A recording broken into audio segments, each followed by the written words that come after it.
Hello, welcome to another episode of the Blerd Dad podcast. I am your host, Glenn Lawrence, and I'm super happy to bring you another episode of this podcast. Yeah, man, a lot going on in life. It is progressing every day. The baby bump is getting bigger. We're getting in things. The amount of things that the kid already has is incredible. But to open this show out, I wanted to talk about something special, Mother's Day, or as I like to call it, Mother's Day. It's a special time where we get to celebrate those special ladies that have brought us into the world, or as they say, if you keep it up, take you out of this world. And we get to celebrate them, right? Like my story is probably similar to everybody else's story. I've got the greatest mom who is better than all the rest of the moms, and I love her so much. But I actually mean it. My mom has written like 20 books. That makes her pretty, like, upwards of 20 books. Like there's more than 20. I just say 20 because every time I turn around, she's written another book. So that makes her very special to me. And unless your mother is Danielle Steele, then you can't tell me nothing.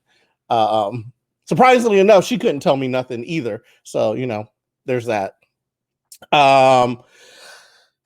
I was very hard-headed when I was young, so I appreciate her putting up with me for all those years.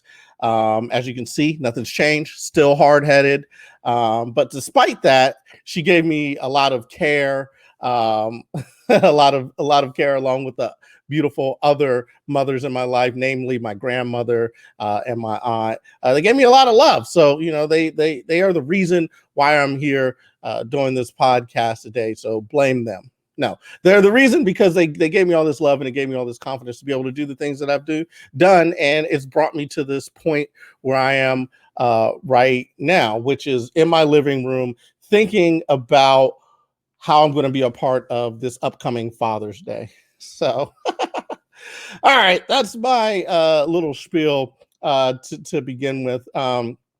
And I'm super excited for what we have going on this show. This show, we are going to talk to Ralph Cooper, who is he's a great guy. He's pretty darn dynamic. He's done so much. He's a like a what would I say, like a journalist, like a real journalist. He worked for NPR and stuff. He's great. Let me read you his bio. Okay, let me do that so you know who we're talking about. Ralph Cooper. He's got an infectious silliness and quick wit blended with his unique delivery and deep voice. It allows him to captivate audiences in his stand-up routines, as a master of ceremonies, or even ordering food at like a fast food restaurant. The Morehouse graduate founded District Comedy, which produced over 2,500 comedy open mic showcases, classes, and workshops in the Washington metropolitan area from 2010 to 2017. He also served as the producer and host of Awesome Thursdays, a highly coveted weekly open mic at RFD, which was lauded by the Washington Post for inclusiveness and diversity it brought to the local comedy scene. I remember this. People talked about it. It was a legendary room. People love that room. I never got to do it because I got into comedy after it, but apparently it was a pretty dope ass room. Before turning to stand-up, Cooper worked as a radio producer, journalist, high school teacher, co-host of the first video game podcast, Press Start, on National Public Radio. I did not know that. I didn't know he had the first like video game podcast. That's like back in the G4 days, when like Olivia Munn and the other dude that she used to do the Attack of the Show was out. That was when video games were all over the place. Okay, big ups to you, Ralph. He was inspired by pop culture. His family, which was named one of the coolest Black families in America by Ebony Magazine. All right, I'm gonna have to look that up because that sounds like a tall order. I don't know if that's one of those Boardwalk magazine. When you get the artist to like draw, and then he's like, yeah, and then you get him to put it, and it says Ebony, and then it says coolest Black family in America. We're gonna talk about that. We're gonna figure that out.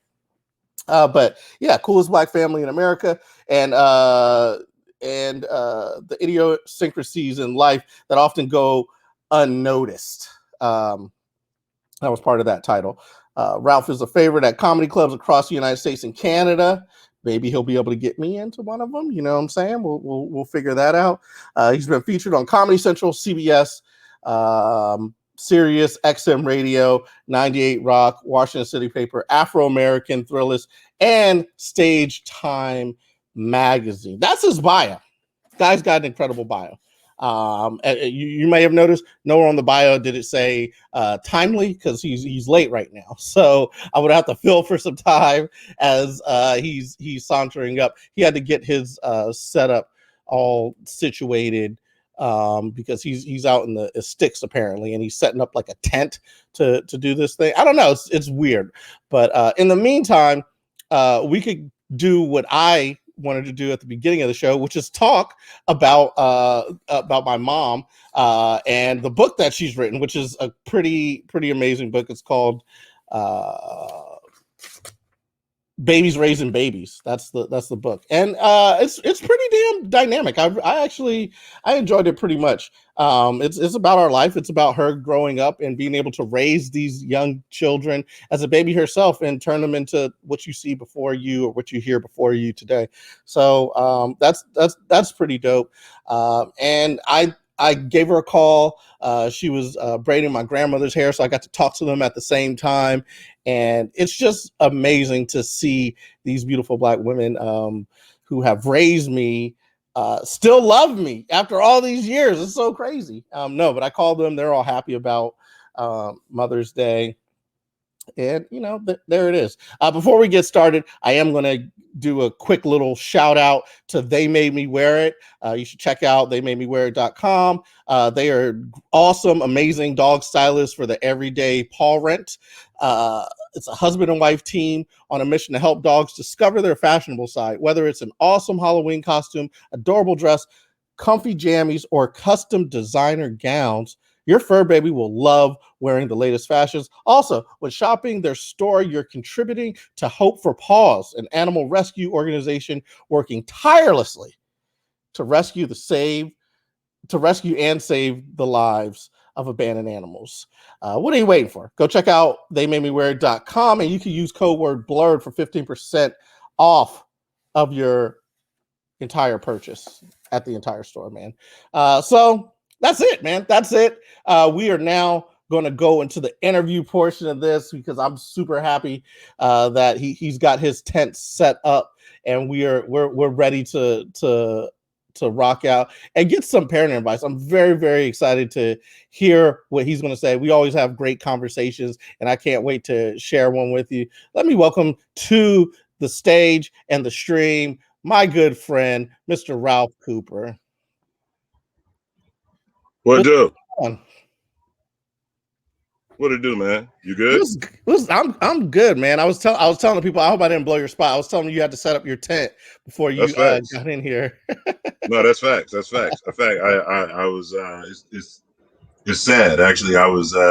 Part of me was trying to go and grab my green screen so I could look all professional and shit. But then the other part of me is I really enjoy doing like crafting and cricket stuff, and I got struck about an hour before I jumped in the show. So I was like, all right, so the sacrifice is the green screen or the project, and the project won. The project won. Nah, that makes sense. And it's good. You don't need a green screen for this anyway. We're sitting here, we're rocking out. And we're just not, you don't need to be all fancy, you know what I'm saying? It's just an impromptu conversation about fatherhood and everything that goes along with it. You know, how are you doing, first of all? How's life? You said you're doing cricket. What is cricket for the people who don't know? Cricket is it's this machine that basically allows you to cut vinyl, wood, glass, or whatever to any pattern that you kind of want to do. And we started out using a small one just to do like recreate vinyl stickers that we were seeing in the streets up here. And then it just got out of control because my wife decided to get me the big, huge grown person one. Oh, word. Yeah, and I've been I made shirts for Mother's Day for my mom, my mother-in-law. Made a picture frame for my grandmother. Like I'm a super crafty nigga right about now, B. It don't fit at all. It just doesn't fit. But But I enjoy That it. I yo, like it. that's dope because that means that you no longer have to buy gifts. You know what I'm saying? You like, let me just go out here, craft you something. It's the thought that counts. So In theory, that's cool until you get to the point where they're like, all right, stop making shit. Um, like that's really what it is. The running joke in the house right now is that my mother-in-law and my wife call me an elf. And they're like, yeah, we're gonna get you a little elf hat because you just sit over there and you be tinkering and holding your little tools and da da da da da da da. And I was like, yeah, you're right. You're you know what? You start right. singing, you're gonna be like a black elf. You start singing the No, little yeah, the Santa's only workshop songs.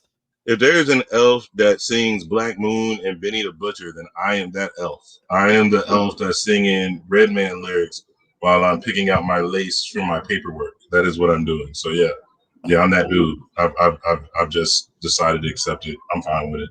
Yeah, I appreciate you tapping into like your artistic side, you know. And the other thing is, it's your artistic side, but also it's something that takes out time, which is hard to do when you have kids. You know what I mean? Like it's hard to tap into that as well as actually go out and do it, fabricate things when you have kids running around. Like how hard is that? I mean, actually, I look at it as a kind of a release because of the kids being around. Mm, Um, the deal is I can either get upset at trying to get some design right in my little whatever app that I use, or I can yell at my kids for doing something that I yelled at them about yesterday and I yelled at them the day before about and the day before that. So it depends on how you really want to look at it.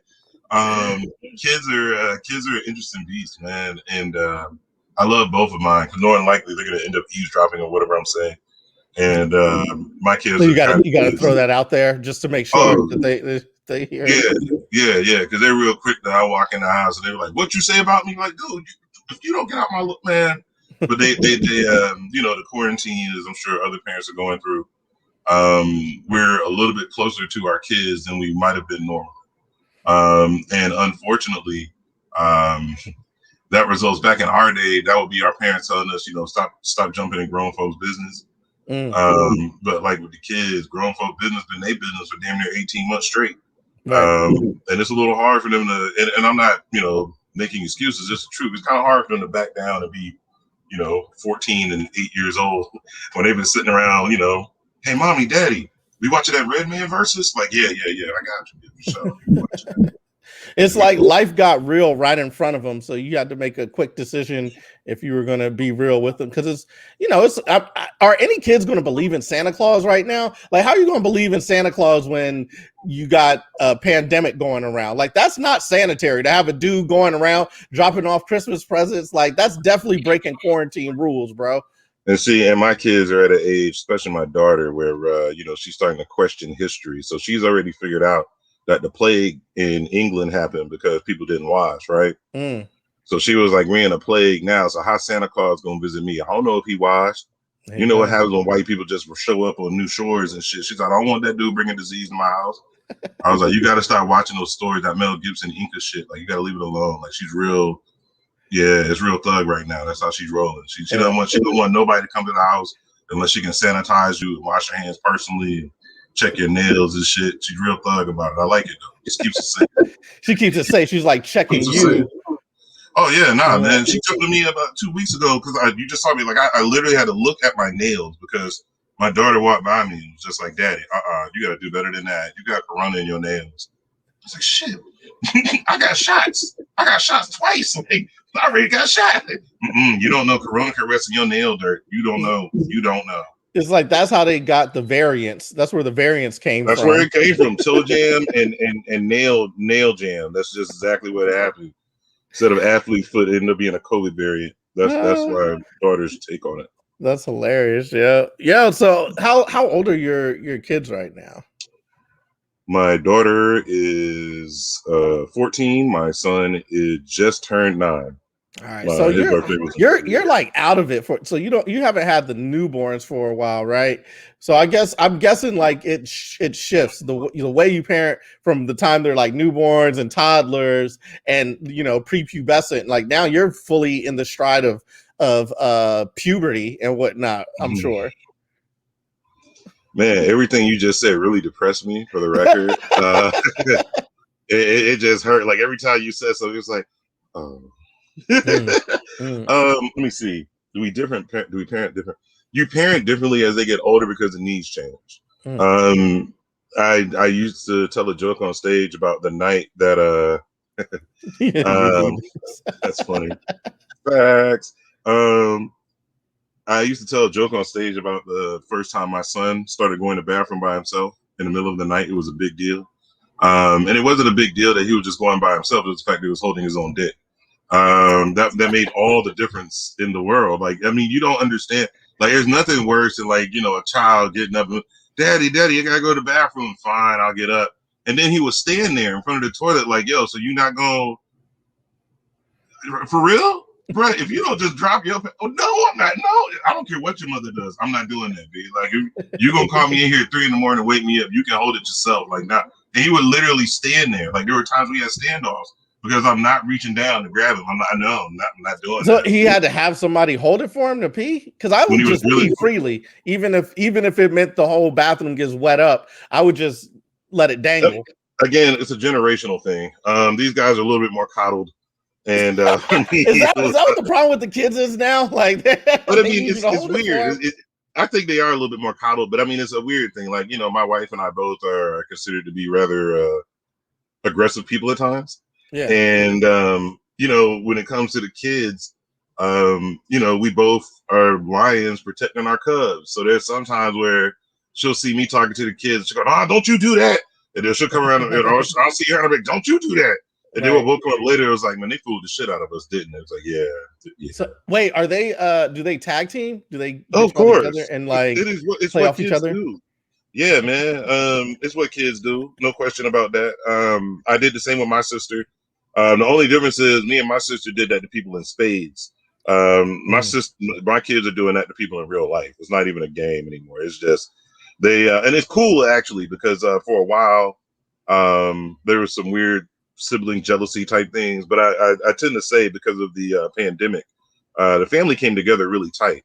And one of the things that I'm happy that came together is that, before the pandemic, when the kids used to go outside, it was kind of like my older daughter, my younger son, he's out here trying to kick it with the older kids. Mm-hmm. She's trying to get in with the older kids. So she would make fun of him in front of the other kids. And it was like, nah, that's not the way it works. So like now, post pandemic, if he goes outside, for example, and like the neighbor's kids start messing with him or something like that, like you gotta hold her back, B. Like she's jumping over shit like OJ in a Hertz commercial. She's not playing, B. Like she's coming outside to protect her brother. And he's the same way, you know what I mean? Like, and it's something that that I really do like has happened because of the pandemic. They've gotten closer in that respect. Yo, my sister very much the same way. I used to like it, even though I'm older. You know what I mean? I wasn't as aggressive as she was with it. Like she was like ready to come over the top. You know what I'm saying? If somebody messed My with her my brother. sister was the same way. Yeah. My sister was the same way. When we were kids, I'm the older one by about 4 years or so. My sister, even as kids, was a really big girl. So like there were girls, women rather, all the way into college that would say things to me like, "Yo, remember when we were dating and your sister walked up on me in the mall and was like, if you break my brother's heart, I'm gonna break your nose." Da da da da da. And I was like, "Yeah, I sadly do remember that. Yes, I do. Yes, I do." So yeah, and it's a weird flip to see how Ralph is the younger one and Jalen's the older sister, and she is very, very protective. I mean, there's been and I ain't trying to put all their business out there because that's the thing with kids. Like, we just talking about it, I'm talking about it. But you start talking about some of the stuff with the kids, like, "Daddy, why you say that?" Well, you tell them. I mean, they're at the age now too where it matters. You know what I mean? Where Yeah, kids will be it like, matters for sure. they'll be It like, matters for "Oh, I saw sure. your daddy on Facebook. He was and next thing you know, it'll get back to him or whatever." So now And my son Googled me in class, B. What did he Yeah, find? word. What did He find? found my damn comedy. What you thought he found? And like was showing his friends. And I'm like, dude, that shit should be restricted from kids. Like I'm cussing and talking all kind of wild shit. Like you shouldn't be watching that in third grade. B. You should be like reading or something. But like this is an issue that I'm thinking about too, because I'm a cursor. You know what I mean? I think I love the English language. I try to use all the words that are available in the English language, but Facts. sometimes I feel like a curse word is a great punctuation to what you're saying. I don't use it every time. I'm not like effity ff, effity ff. But every now and then I like to say fuck. You know what I mean? I like to say shit because I think it heightens what you're Um, saying. Although it's overused, like, in culture or um, whatever. But the problem is the kids now, like, what do I do with my son when he's going to be listening to me and I'm going to be cursing all the time? How am I going to this police that? this this is the part of the podcast where I put out a disclaimer to your listeners that the advice that I'm going to give you may not necessarily really want to follow. But My mom is you listening, know, by the way. So if I say something wild, she's going to come up here and be like, that ain't how it was. well, come on. I am going to admit, unlike most parents, like, we did slightly go through this whole thing about language and cursing and all that kind of stuff in front of the kids. But to be really honest, dude, I was past it very quickly. My wife was past it even faster. Mm. Um, it's really about the way we try to teach the kids, right, wrong, or indifferent is it's not about cursing just to curse. It's about cursing for effect. All right. Like if you curse correctly, daddy's cool with it. But like you just can't be all saying like, whoa, fuck. Like just no, that's bad. We don't like that. That using like fuck as a word for excitement. I'm trying to get away from Adjective that. But or adverb, yeah, yeah, right? the adjective and adverb. I'm really trying to use fuck more as a noun right now in their development. But um, I can tell you that again during the quarantine we were close. We're very close. Like I don't want to make it even any jokes, but we are very close. And as a result, during the quarantine, we're not seeing other people. Everybody's in the house, and the language ball just dropped. So like, we'd be Yeah. watching TV and the kids would be like, "Oh, what the fuck?" And at first it was like, "Yo," and then it was like, "Yeah, you're right, what the fuck?" Like just So and it got to a point that when we had to be around, let's say the adults, like our parents and the grandparents, we literally had to pull the kids aside and be like, "Yeah, it might be stupid fucking advice, but what the fuck?" You know what I'm saying? Like you fucking deal with these little assholes in your house, and after a while, you can't say stop without saying what the fuck. So like, it's just it that was one happens. of our Like, listeners said. What stupid fucking advice. yeah, I saw that. Yeah, no, that's cool. It's horrible fucking advice, but it's the truth. It's the fucking truth. So but I will say my kids are pretty good about when we got around adults. We literally had to have a conversation with them about, all right, look, you just can't say that kind of stuff. Like if you're around mommy and daddy, you really, really, really need to express that in cool. But like you can't go around folks just going like that because it's not gonna.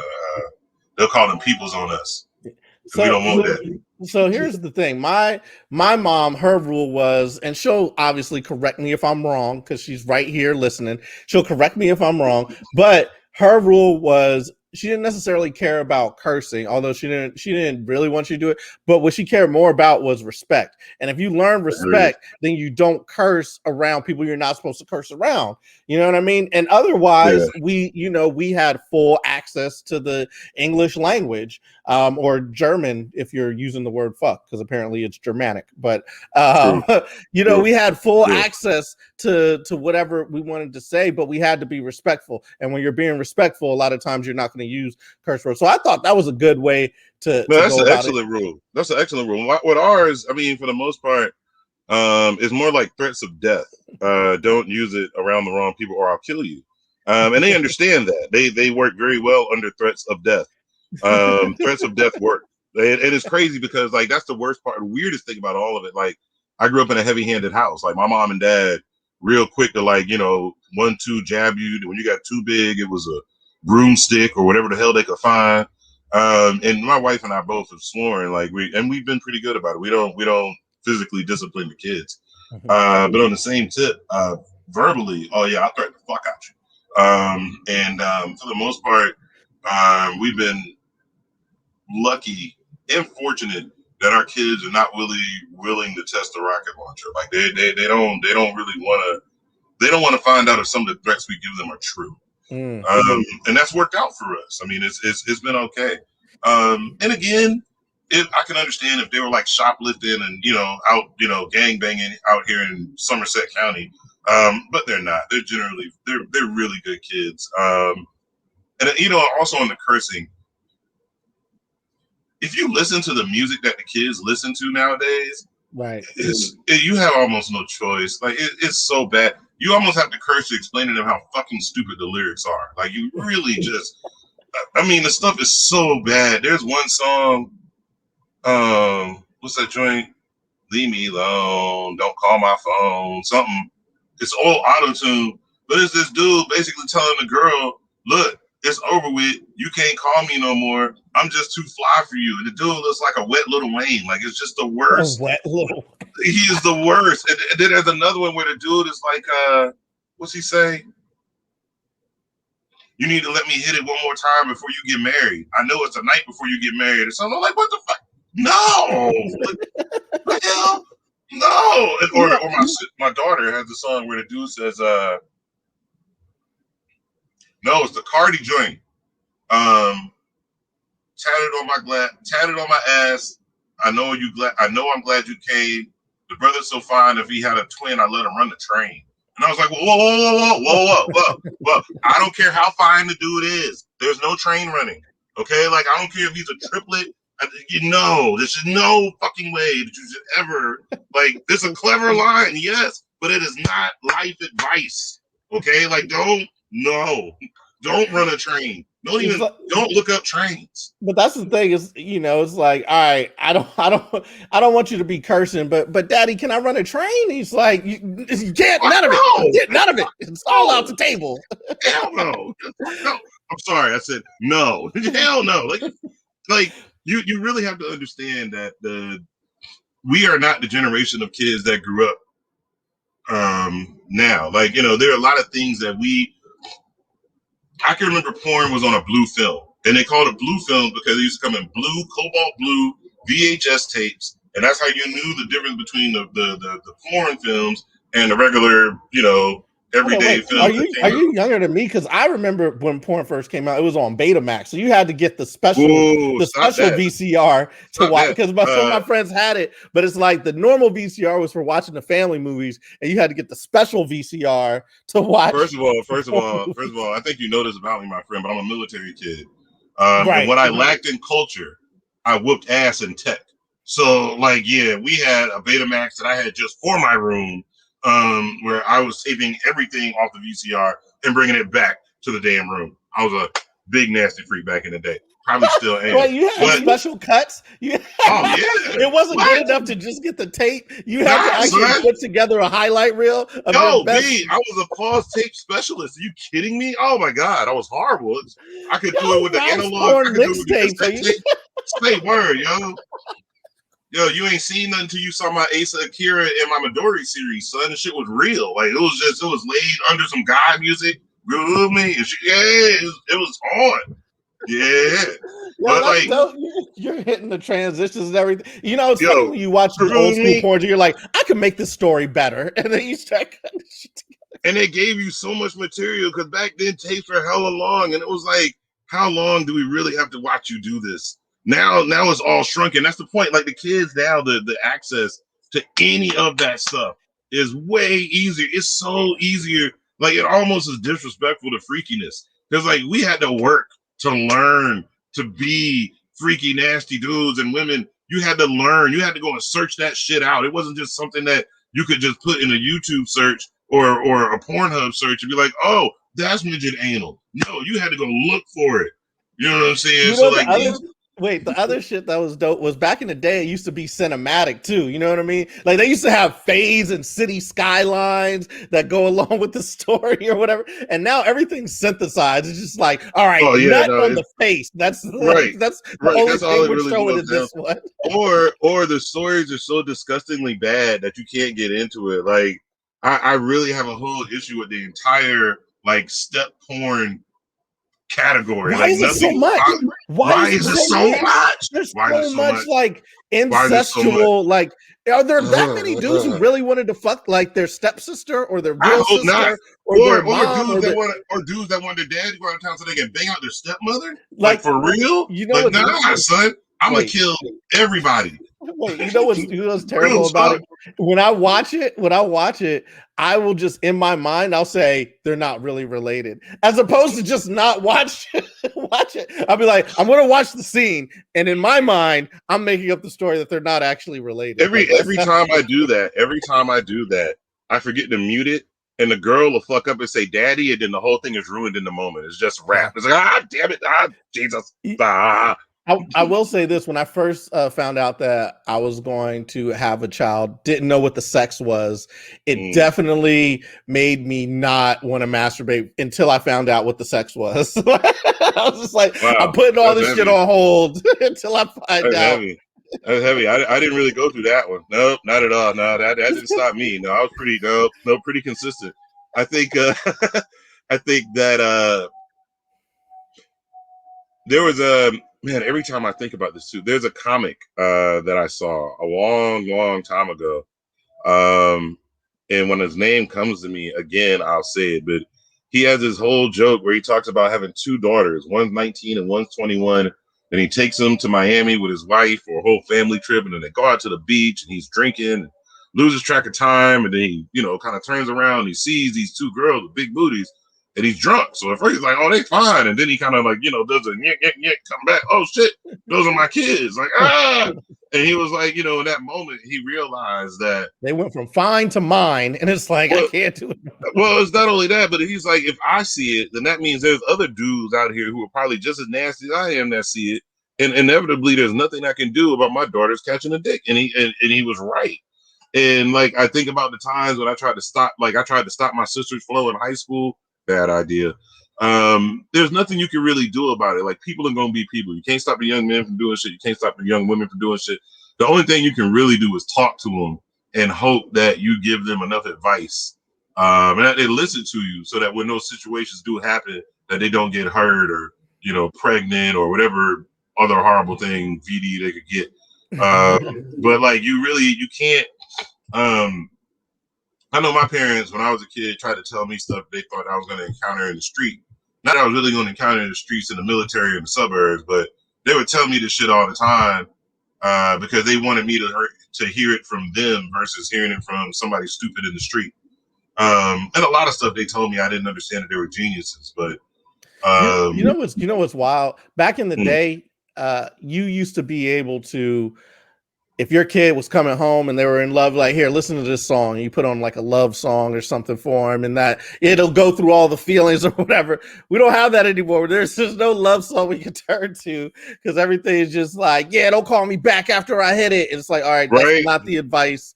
So like right. we don't have that to turn to, which I think is kind of like a There's only detriment. one song. There's only one song, and then even when you really listen to the lyrics, they're still being slick with it.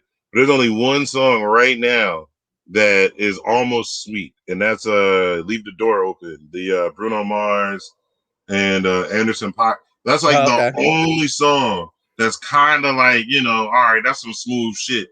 But even with that, you really think about it, he's still fucking up because he's telling the girl, you need to come over to see me.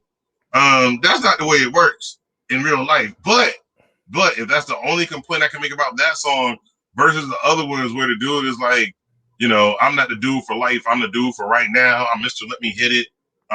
Bitch, I'll call you an Uber after I nut on your chest twice. Like, if it's not doing that, I'm good. But like, most of the stuff, like, even when you do, like, my son, and again, he's in the third grade, and I know that I'm a little mean at times, so I will try not to be. But like, he's definitely felt some heartbreak, in the third grade. And I thought about it like when my mom, I was in the third grade, and I came home and I told my mama that this girl really hurt me, and I was crying, and my Mm. mom grabbed me by the face and she looked me dead in the eye and she goes, "If you cry like this over math, you be a straight A student. Get out my face." That was my mama. So I tried my best not to recreate that with my son. But he's still a bit too young for me to turn him on to, like, Lewis Taylor or Mayor Hawthorne or Luther Vandross, or Mm. even Joe. He's still a little bit Al too young for Green, Joe. like these are people you could listen to when you had heartbreak, and now I got to turn my kid over to a white woman. I got to turn him over to Taylor Swift, or like Katy Yeah, Perry or something if his and you heart's really don't. broken. I'm about to say you really don't want to turn him over to Tay Tay. If anything, you want to turn him over to Miley Cyrus. Even she's still questionable. Yo, have you Um, heard Miley Cyrus's voice lately? It's nice and she's gravelly. I think it's super sexy. I'm a fan, but it's like you can tell life has been a little bit rough. rough. Life ain't rough. Miley Cyrus got a gruff Listen to voice. her voice and tell me Miley it don't sound Cyrus like got a life's been gruff rough. voice.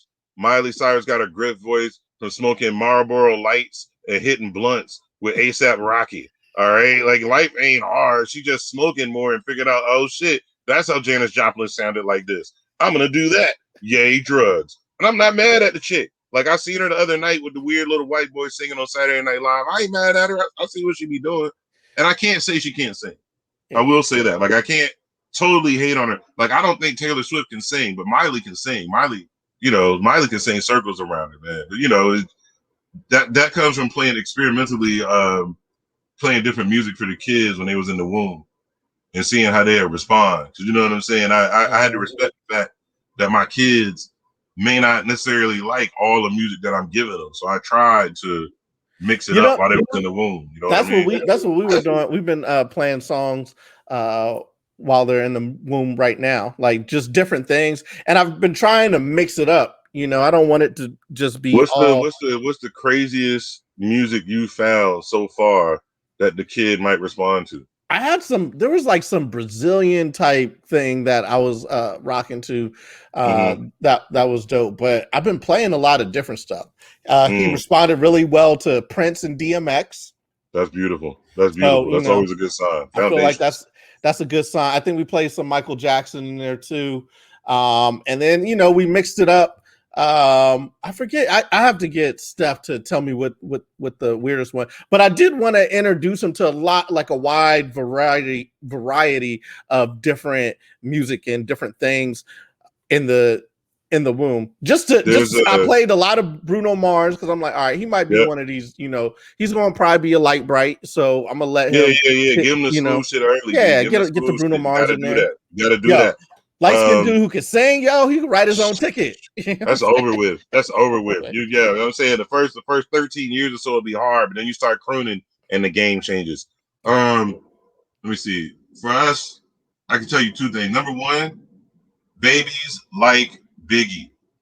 Oh, word? That's just a fact. It's just across the board, especially Unbelievable or Juicy. Love it. They love it. They go to sleep to it. And then with us, the weirdest music that we found with Ralph, he was really, really, really into like Skrillex and dubstep.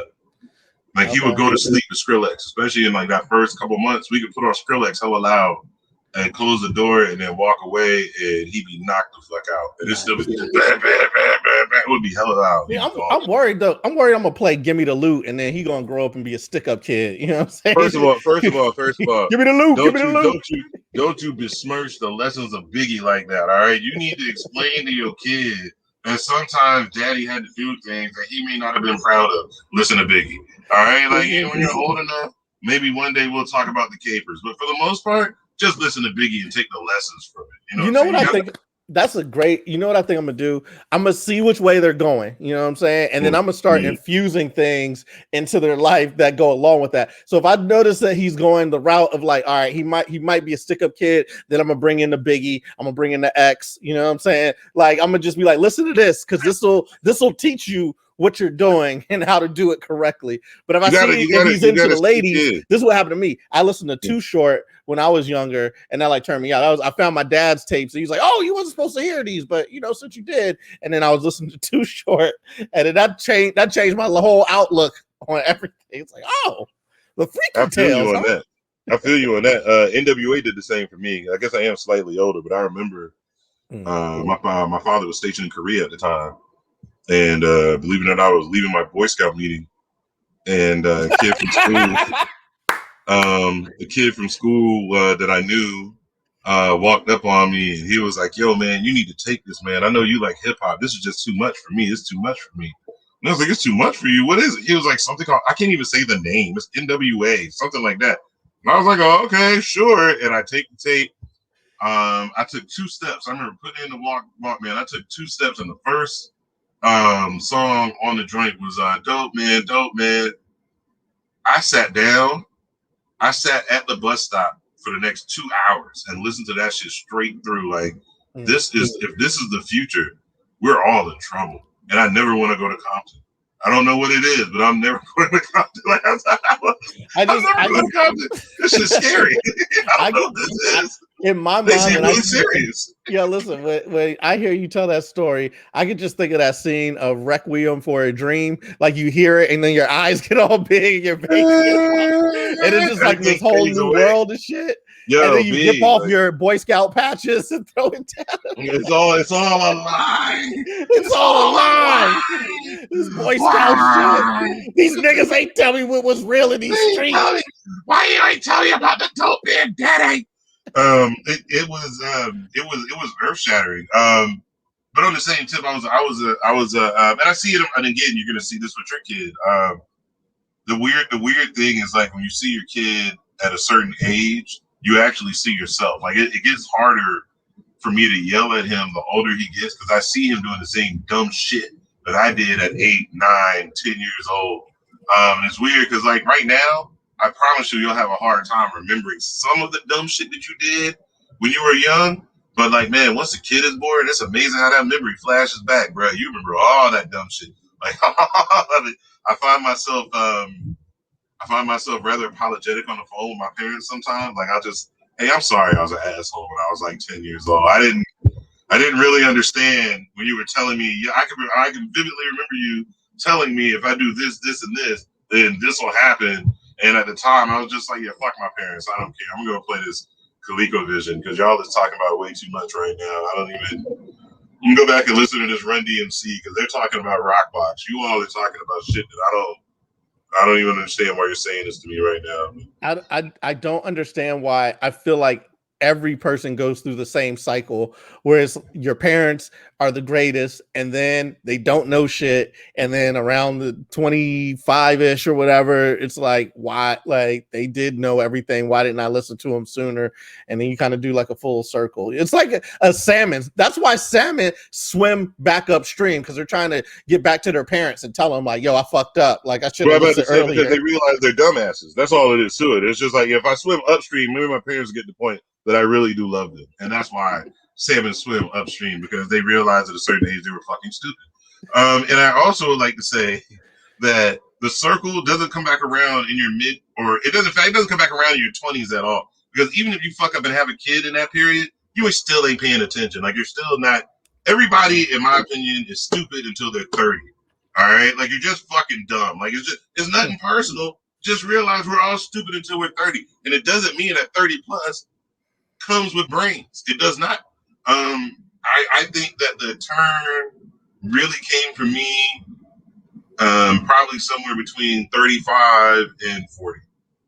I think that's when I really started to see, like, the wisdom and the stuff that not only my parents were saying, but people that I didn't give credit for dropping wisdom. At that point, I stopped.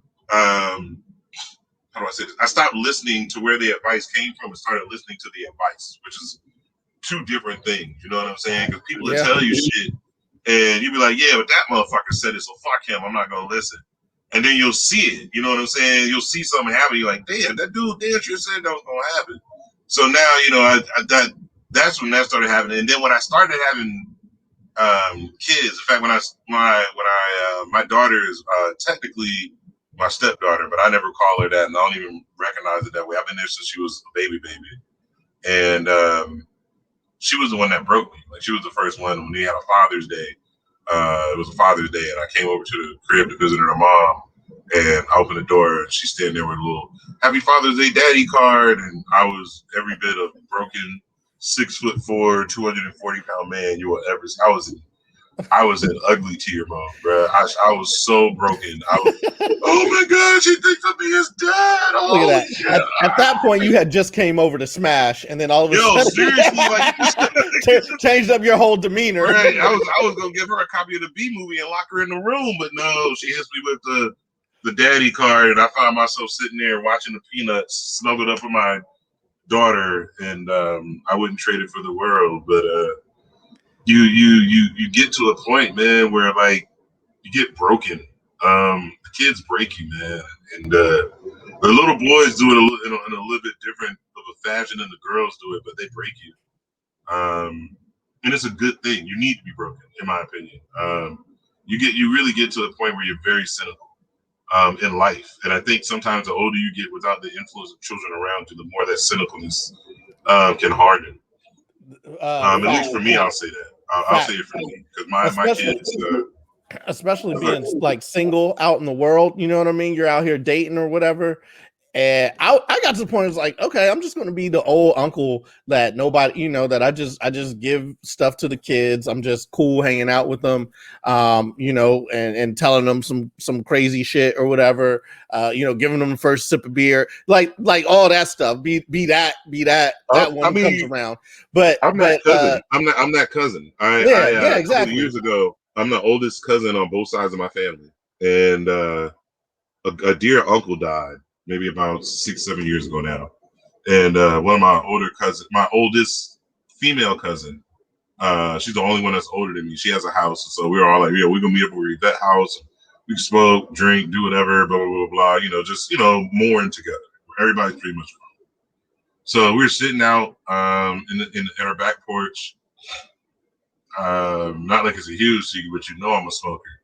So I roll up, nice backwood, pass the shit off to my other cousin, who passes it off to my other cousin, and the room gets quiet as we're passing the L around, and one of them chirps up and goes, "Hey man, the first person I ever smoked weed with was Lil Ralph, right? Because that's what they call me." And then my other cousin pop up, "Yo, me too." Then the other cousin pop up, "Yo, me too." Then the other, "Yo, me too." And at this point, it's like 12 people around me, "Yo, me too." And I was like, I'm that dude. I'm that cousin. You're the gateway, Ralph the gateway. He was the plug. The gateway cousin. I'm the gateway cousin. No. So wait, if you're the gateway cousin, does everybody get mad happy at Thanksgiving when you pop up? Like, oh, Ralph. Yeah, between me and another cousin, I won't out for sake of that cousin getting upset with me. Yeah, there's two of us that when we show up, it's like, oh shit, we going to Ralph's house. and it's gotten to the point now where I don't even front about it no more. Like my mom and them all know, yeah, we're gonna eat, but then we're gonna go back to the crib and blaze, and then we might come back and get a to-go plate. Just so you know. So nice. Oh, so you got familiar issues. They want to come in and which one is it? The wife or the kids? If it was the wife, she'd have just came in. That was definitely the kid. The wife would have just bogarted in. She wouldn't have cared. It's something my son, he knows better. It still won't stop him. All right, so what we usually do here is, I know you heard of burning questions. What we have are blurting questions. So we ask a blurting question just to kind of round things out. So the blurting question that we have for you right now is, if you could give your kid one cheat code in life, what would it be? Because we know you love video games, maybe more than you like porn, but slightly, yeah, slightly. So what would the cheat code be for each kid? The cheat code for my daughter would be the boundless energy code from Grand Theft Auto, so that way she never has to really worry about prostitutes to get her energy. I just don't want her to go through that. Yeah, definitely the boundless energy code. That'll be fine. The boy,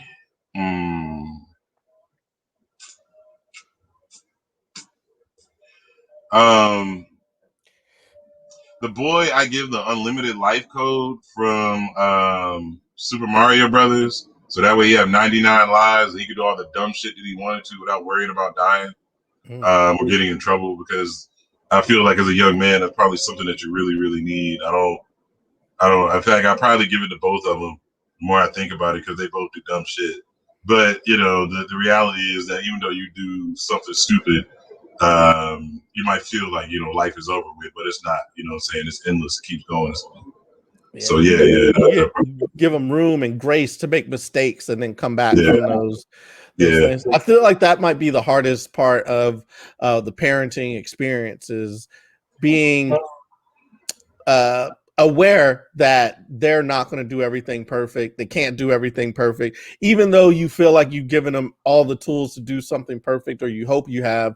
You they just can't. Nobody can live the perfect life, and I just give them think the grace to make mistakes. one of the things that we stress with our children, I stress it with my wife. They stress it when she stresses it with me.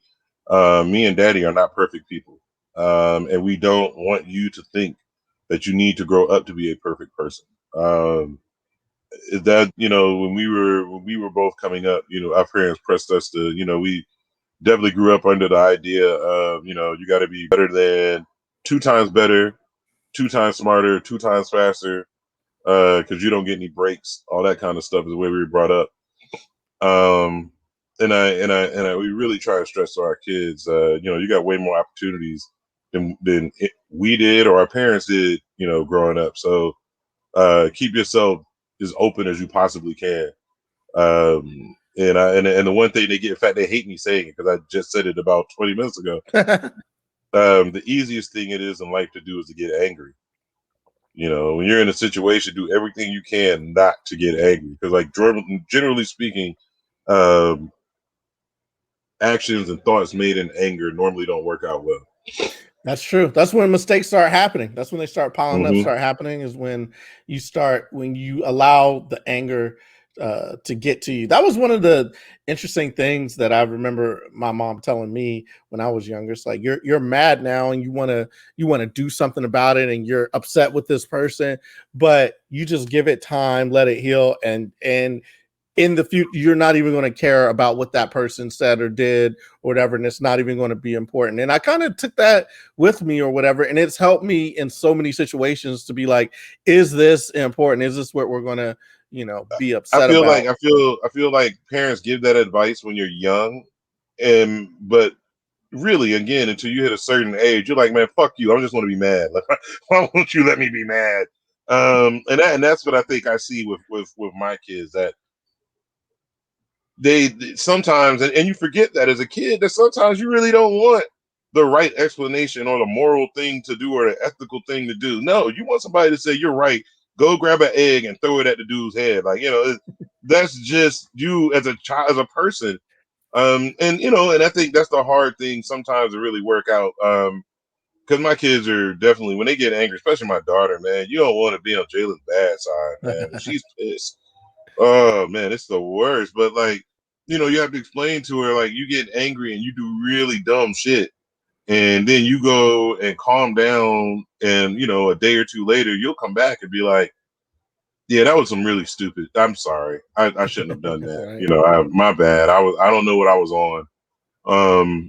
But again, with kids, you'll learn this too. Kids key in less on what you say and more on what you do. And if you try to carry yourself like some pious, righteous bastard, trust me, Mm. your kids know. And they will call you on your bullshit, and the bullshit they will pick up as a trait. They will learn. Mm. My daughter and my son both are master manipulators, B. Master manipulators, B. And we all manipulate a little bit here and there. It's just the Machiavellian nature of life, but they are both just really, really good at irking an individual situation out of an individual. Like, they're really good at it. And I had to kind of look at it like my wife and I are good at that shit too. We just, but as adults, we try to use our powers for good. And my kids, and it's not a diss on them or any other children, but like, they don't really have the same parameter for good and bad as we do.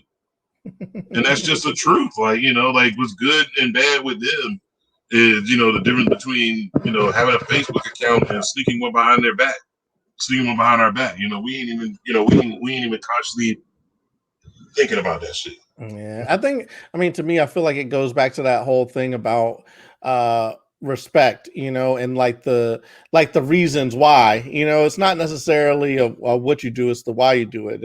And I think that I don't know. For me, it seems like those two go hand in hand. You know what I mean? The They reasons why. will. They will. Yeah. Until you So have one. Until yeah, that little right. motherfucker pops out, and then all what Mike Tyson say, everybody got a Everybody got a plan until they plan. get punched in the face. Yeah. Yeah. All right. Instead of getting punched in the face, everybody got a plan until the child pops out the pussy. All right. Then everything fucking changes. All right. Like I don't care who it is. I don't care how well thought out. I don't care how many Joyce Brothers books, Spock's books. I don't care if they listen to Steve Harvey, How to Raise a Baby and Think Like a Man. I don't give a fuck what they've done. You could do all the playing. You can listen to all these podcasts over and over and over again, my friend.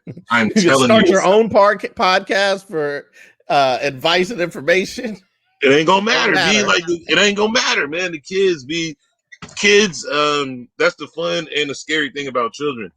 In the purest sense of it all, kids really don't give a fuck. Like they don't give a fuck. They want to eat, they want to shit, they want to sleep, and they want somebody to hold them when they cry.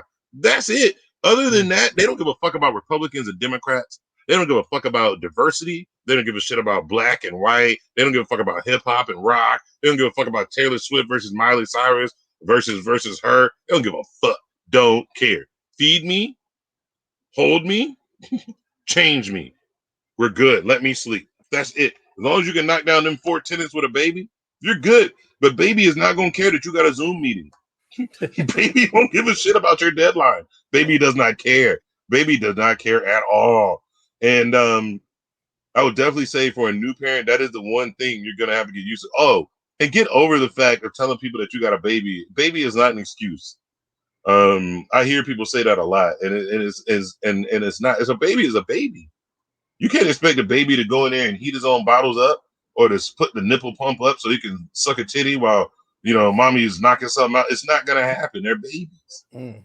You know what I mean? Like you have to give them the attention that they kind of need at times. But you also, as a parent, I think I've said this to you before, man, but self-soothing, you'll learn.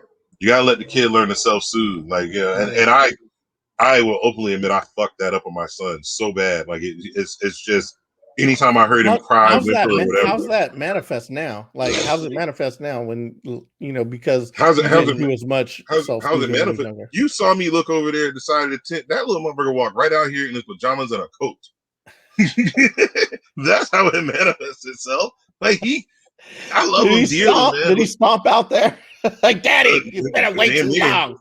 Damn near. Yeah. I mean, they are two different and wonderful children. But Jalen, for whatever reason, whether it was by mistake or on purpose, Jalen, you could take Jay, put her in her room, throw on a DVD, and she would watch that shit on repeat. Whether it was Beast Story, Fraggle Rock, whatever, she would watch it over and over and over until she passed out, and that was her thing. That was just the way she was. Whereas my son is the type of kid that if you try and put him in a room with a TV show, he'll watch the TV show, but then when it's over, he's knocking on the wall like, hey, the TV show, hey, y'all need, hey, come back in here and change this shit. He requires, and it's not a negative when I say this, it's definitely a parenting thing. He requires a little bit more attention. And it's not that, he requires it. It's just that he was used to us giving it to him as a child, like as a baby. And it's definitely my fault. If he cried, I would put my Xbox controller down and hop over a table. Why is he crying?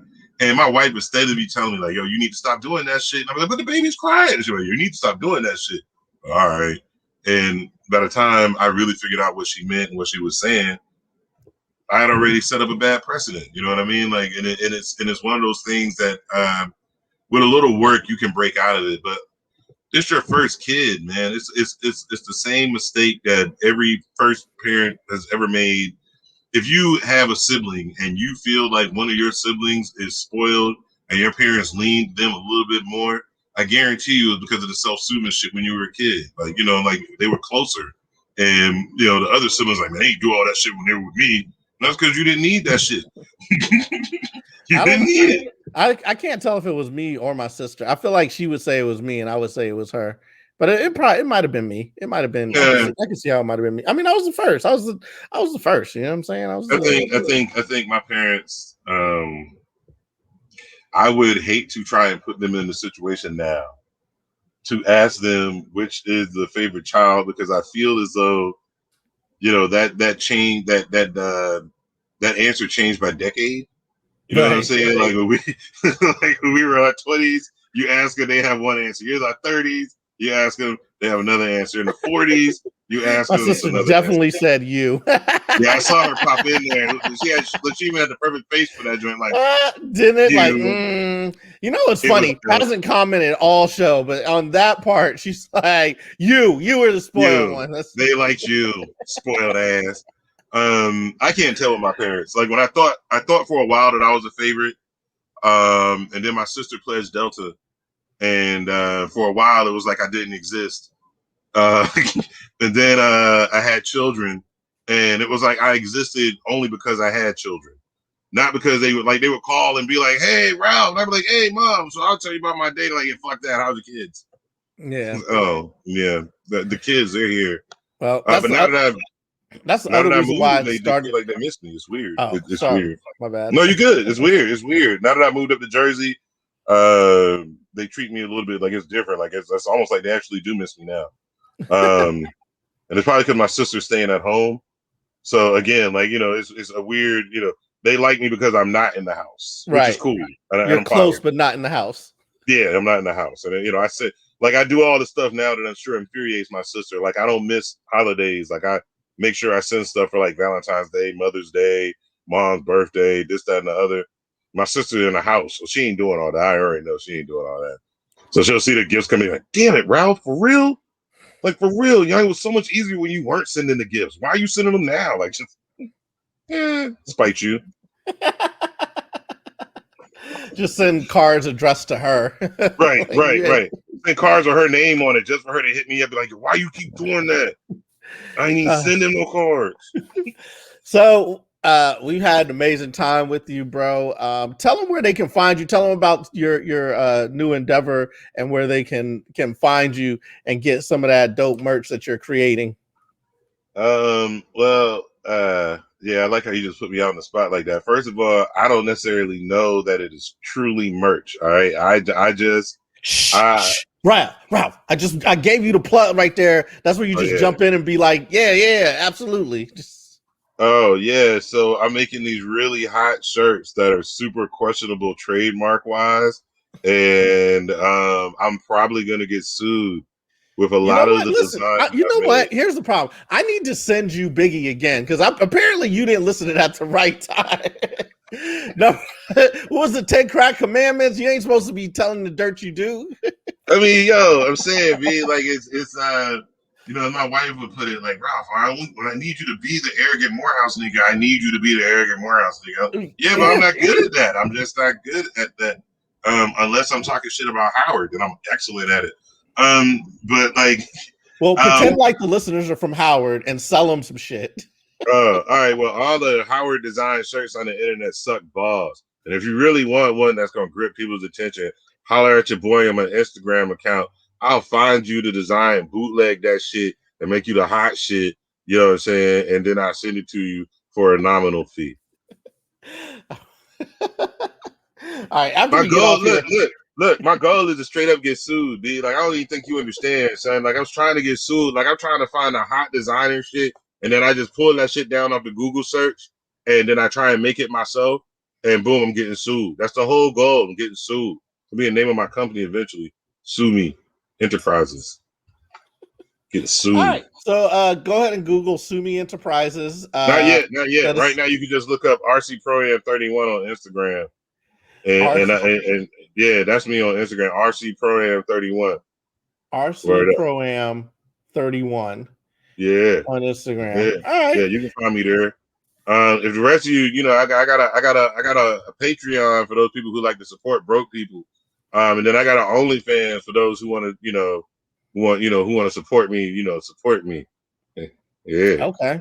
All yeah. right. The I'm not gonna give OnlyFans. out either Okay. one. I'm not gonna give out either one. My wife gets upset with the OnlyFans. Listen, slide I'm into always his so they DMs. slide Slide in. into his DMs on Instagram to get the OnlyFans link. All right, bro. Yeah, it's been dope hanging out with you. Appreciate you coming on the show. Can't wait to talk to you again and get some more insight. Let me sign out real quick and then I'll holler at you. Slide in. Slide in these Slide in. DMs. Slide in. All right, y'all. That was Ralph Cooper. What can I say? The guy is amazing, man. I love the dude. I can't wait to talk to him again. Every time I talk to him, he gives me some great information. This show was no different. We talked a little bit about how to bring the kids up, what type of entertainment they're going to be introduced to, whether to introduce them to cursing, and how much you should allow. We also got into respect and discipline, and so many more things that I wasn't expecting. And now all his friends know, or all his kids' friends know, that their dad has an OnlyFans. So there's that. Anyways, this has been another episode of the Blerd Dad podcast. Really, really appreciate you all coming out, checking this out. Please like, subscribe, follow us at levelupcomedy.com. That's where you can get all the information, and follow us on all the socials and everything. We'll be dropping new episodes of this. We're throwing it out on wherever you find your podcast. Also, the video stream is going to be up on YouTube. If you want to see our facial expressions and comments as they pop up on the screen, you can see that too. I've been your host, Glenn Lawrence. This has been a great time. Can't wait to do it with y'all again. Tune in to us next week, where we have a very good friend of mine talking about some fight stuff. My buddy Kevin Lewis is going to be on. Y'all take it easy. Blerd Dad out.